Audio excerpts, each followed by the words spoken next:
Any sign of an endorsement from the White House coming your way, via Twitter, smoke signal? I'm sure you would accept such an endorsement, the one that similar to the one that Ron DeSantis got.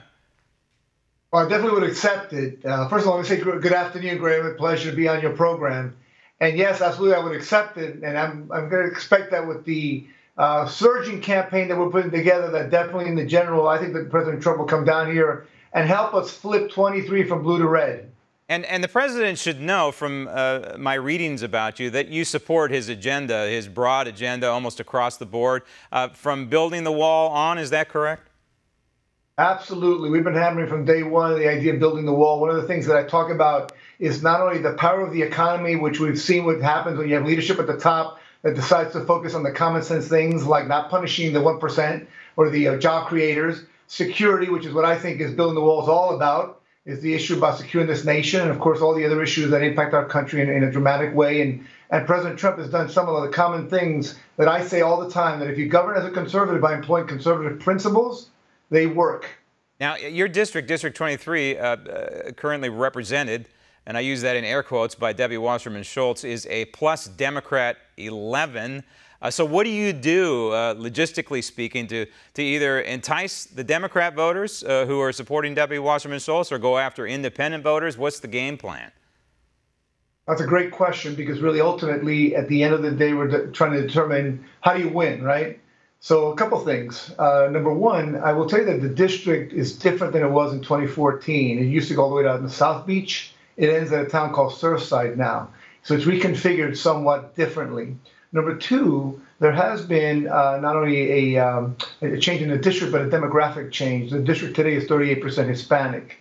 Number three, you've got the wear and tear of Debbie with the Anwan scandal, with her handling the DNC chair role and all those things. But critically, the most important singular thing is that come November, this will be a three-way race. Those of us that are old enough to know Ross Perot, we have our own Ross Perot in this district. It's called Tim Canova. Tim ran as a Democrat in the Democrat primary back in 2016 and really lost to Debbie by a small margin, 26,000 to 20,000 votes. This time he ran again, but this time he didn't get the Bernie Sanders endorsement. And so in April, he dropped out and he is running as an independent. Now that is critical because ultimately the numbers make sense now. I think that because of the district we're in, because of the insanity of the lunatic left, frankly, right, you're going to have a Tim Canova drawing in a lot of votes and bring Debbie down to an area where ultimately we can catapult past her. We have a solid 40% anti-Debbie vote here. That's a crucial dynamic that you're talking about there. And when you consider her conservative review Liberty score, which is at rock bottom, she's got an F rating, a 9%. Doesn't get, I think I've seen a 6%, but really it doesn't get, you just show up to the job and you're probably going to get 5%. But she's particularly bad on fiscal and budgeting matters. Is this something that you take a conservative approach to? One of the reasons that I'm running is, well, I've never run for office before. I've been very involved in my community, and I've been in the private sector 30 years.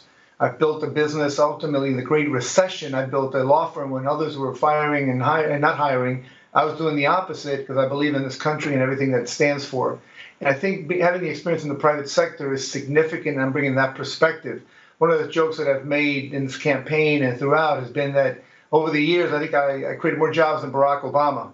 Well, that might not be true, but I definitely have created more jobs than Debbie Wasserman Schultz. Yeah, okay. And I think I'm going to bring that every time because ultimately we want people in Washington that if you're making laws that change and impact small business, well, in fact, you know what it means. And so having been on the front line, signing the front of a paycheck, not the back of it, I know what it means. And so I'm very much involved in spreading the word that we need just some common sense in our district and ultimately helping people go from blue to red. Means talking about the things that mean create jobs and deal with the issues of common sense security measures and healthcare and so on and so forth. People want more information about you or want to donate to your campaign, where do they go?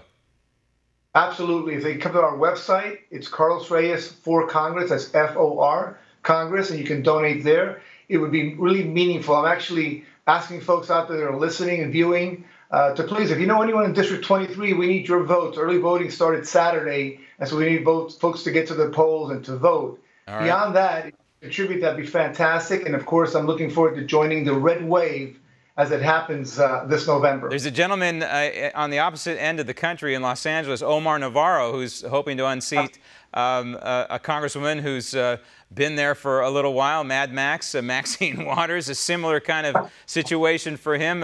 Who knows? Maybe this is the year of the underdogs. Carlos, good luck. Thank you. Want to see more videos like this? Click on the link below and subscribe to One America News on YouTube. And call your cable provider and kindly demand that One America News is added to your lineup. Call and subscribe today.